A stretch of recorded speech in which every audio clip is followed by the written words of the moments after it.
ফতোয়ার জন্য আর মাদ্রাসায় যেতে হবে না। ফখরুল ইসলাম যেমন ইসলাম নয়, জামাত ইসলামীও ইসলাম নয়। আজকে আমাদের চট্টগ্রামে একটা কথা এসেছে, ওদের ফতোয়ার জন্য আর মাদ্রাসায় যেতে হবে না। তা আমি জিজ্ঞাসা করলাম কেন? হয়তো ফতোয়া তো আপনাদের এই পার্লামেন্টে দেওয়া হয়।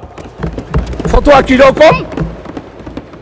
ফখরুল ইসলাম মাননীয় মন্ত্রী, উনি যেমন ইসলাম নয়, জামাত ইসলামীও ইসলাম নয়। মানে স্পিকার, জামাত ইসলামীকে জানতে হলে 100 বছরের ইতিহাস জানতে হবে।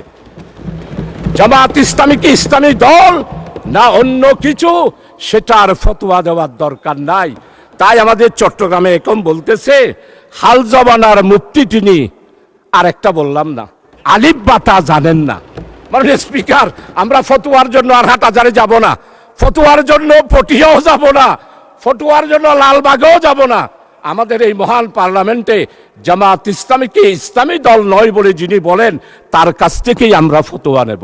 মানে স্পিকার, জামাত ইসলামীর ইতিহাস, গণতান্ত্রিক আন্দোলনের ইতিহাস, জামাত ইসলামীর ইতিহাস, ইসলামের উপরে যখন এই আঘাত এসেছে, জামাত ইসলামী বজ্রকণ্ঠে রাজপথে প্রতিবাদ করেছে, সারা বিশ্বে স্বীকৃতি দিয়েছে।